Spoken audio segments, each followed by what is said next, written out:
Hello, book lovers. Welcome back to Procaffeinate with Books. Today, I have a lot of things to share with you guys. A quick few of them are the Bookmails, my March wrap up, and also the April hopeful TBR that I want to complete. So, I just got a bookmail and I thought I'll share that with you first. So, here we go. Hello, book lovers. I just got another book mail and I thought I'll share the opening mail with you guys. So, it's a mail from Cinema Moth Publishing. I am expecting two books that they were about to send to me. So, let's quickly open this.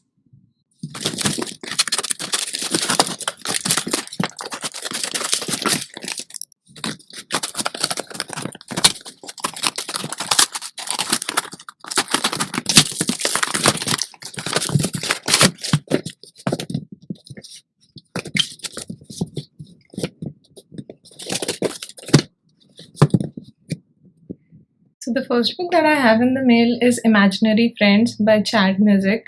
The story looks to be about two people. One of them is Ivy and one of them is Himitsu, who are going into a magical kind of a library where the library has certain demands and they have to meet them so that they can actually rescue their imaginary friends whom they have brought along with not such a good decision. And before that, there's also a bit of details around the background of Ivy and Himitsu, what kind of lives they are living in right now. So let's see how we find this one and let's dive into it. So the next book that I got in the mail was The Path of Chaos by Tom Howard. Yeah, that's correct. Okay, so I really don't know a lot of about this book, but I just read a few words in the blurb and I was up for it. Basically, it has something to do with the Roman Empire, and people who know me are like big time Roman Empire fan, big time Julius Caesar fan, Shakespeare for that matter, and everything running through in that particular domain, I would say. Let me just read out the blurb for you guys and you can tell me how you find this one. It is the year 2030 and the Roman Empire never fell. Emperor Nero too rules half the world. But half the world is not enough for the unpredictable emperor.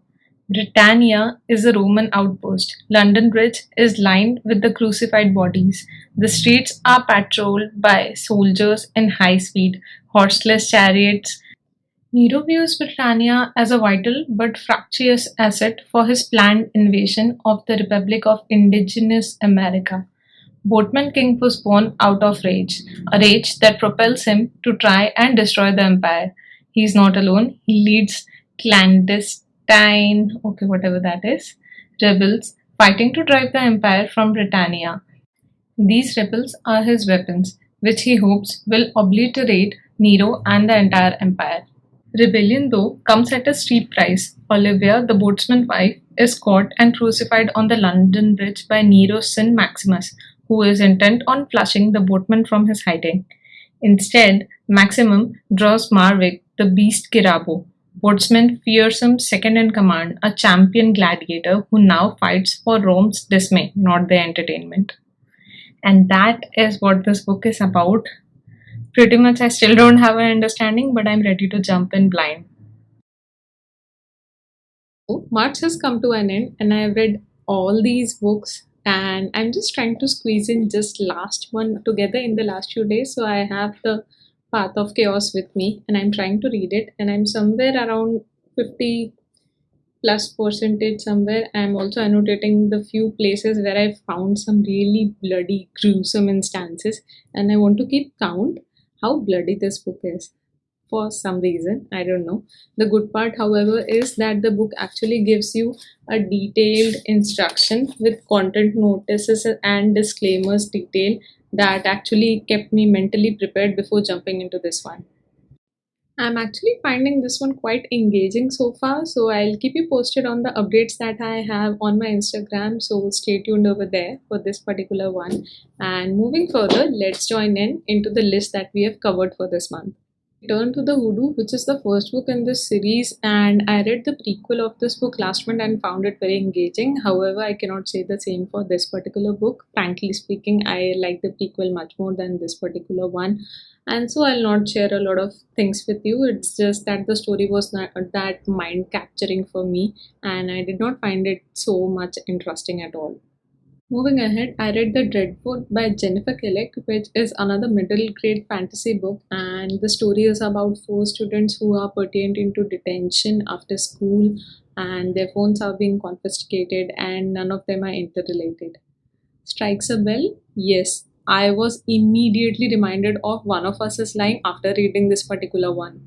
Everything apart from this main initial plot story is very different. The whole school is being converted, or let's just say it's being transformed by itself into some random fantasy land where children are not really the safest people all around. People are running on the grounds and just disappearing into the holes, and you just can't find them after an instance and so there are a lot of strange scientists, weird happenings and events that are occurring at the school, and also some giant spiders into the story. Overall, a very engaging read, must read for all the middle graders. Next up, we read another book in the Lizzie and Bell mystery series, which was Drama in Danger by J.T. Williams. Now, this is also a middle grade detective mystery book, I would say. Obviously, March has been full of thrillers and mystery books for me, so this was one no exception, I would say. Story is about child smuggling that is happening in their area, and especially black children are being abducted and sent off to different shores. And these two people are trying to solve this mystery because recently her father was being attacked while he was performing on the show, and on the stage the chandelier fell upon him, and now people are thinking, was this just an incident or was this an accident persistently done by someone? The book was quite inclusive and the storyline was also interesting, but there was just not something I would say that would really have stayed behind with me or kept me thinking even after closing the book. Those elements I felt were lacking for my taste personally, and that's why I rated this a 3.5 stars or something.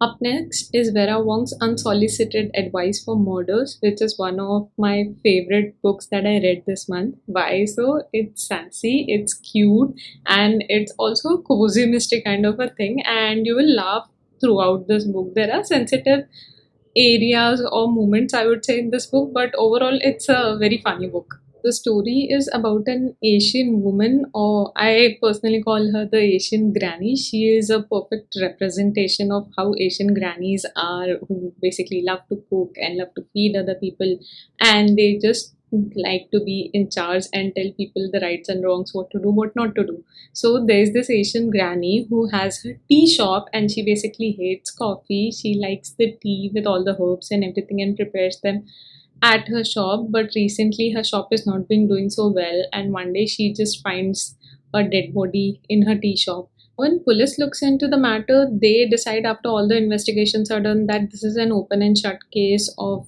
just some random allergic reaction because of which the other person is dead.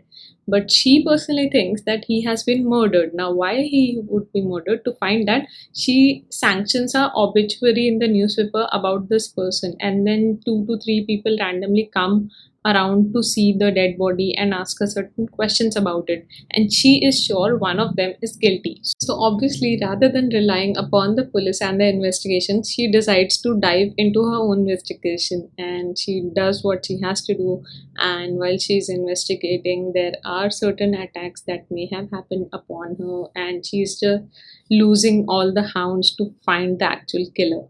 Now, usually, what happens in mystery books or thriller books, I would say, is that there's a killer, a murder happens, da da da, investigation, da, da, da, things happen, and then the killer is revealed or caught, sometimes not caught, basically revealed to the reader. But in this book, it's a little slow paced. I would just like to give you the disclaimer. What happens is there are divergence into different stories of each character. What is their background? Why are they here? And what is the actual significance of reaching out to Vera Wong's tea shop? And those things are divulged into a lot of detail, and there is this intermingling and dating and all those things that are going on, which some people might find a bit off track, but it was okay for me. Because there was a lot of thrillers, mysteries, and all those heavy lifting happening in my brain, I decided to give it a little bit of rest and go with something very slow paced. So I decided to pick a poetry book. This one is The Poems for Lost Soul by Neela Phillips. It was an ARC read. Now, this is a collection of poetries that actually tend to talk about societal tendencies in people, self harming capabilities, and how we think ourselves as so low, and how do we uplift ourselves from those base level boundaries, I would say. So, I would suggest you all to read this in the order in which the books, or sorry, the poetries are published in the same random, rather than basically opening any particular poetry and just reading around through. I would suggest going in the right order for you to enjoy it to the best. Also, another thing is just give yourself little doses of this poetry rather than consuming the whole book in a single go. That will just make you feel better. My next book was Killingly by Catherine Puente. This particular one is based on a true story of a girl disappearing from a boarding college and the unresolved mystery behind it. The family is obviously pretty anxious to find the girl, and basically there is no proof of her existence from the day she disappeared, so it's really difficult to find her. There are different clues coming in of people who actually resemble this girl but never actually ending up being her. They try to look into the different areas, into the dead bodies, into the living places, and all the other areas, but nothing seems to be solving itself. There is, however, some suspicions and news coming around of a possibility that would be coming into existence, but it's not a sure shot, and that's where they'll be investigating further. There are different characters around in this book who are each behaving into their own novel set. And I was initially afraid that I might not like this book considering its low plot and everything, but the characters, these peculiar characters, made it up for me.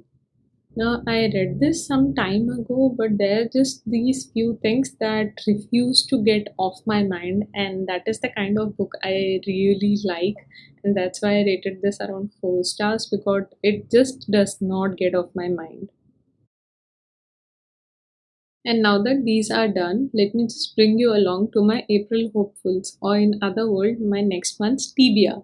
Now I have a couple of these decided that I will short read for any instance. For example, She Who Became the Sun is one of those books which is actually my book club pick for the April month, and we all will be reading it in a read along kind of a thing. Other two books, which are Wings Once Cursed and Bound and The Bone Shard War, which is the third book in the trilogy, are my ARC approval, so I will definitely be checking them out.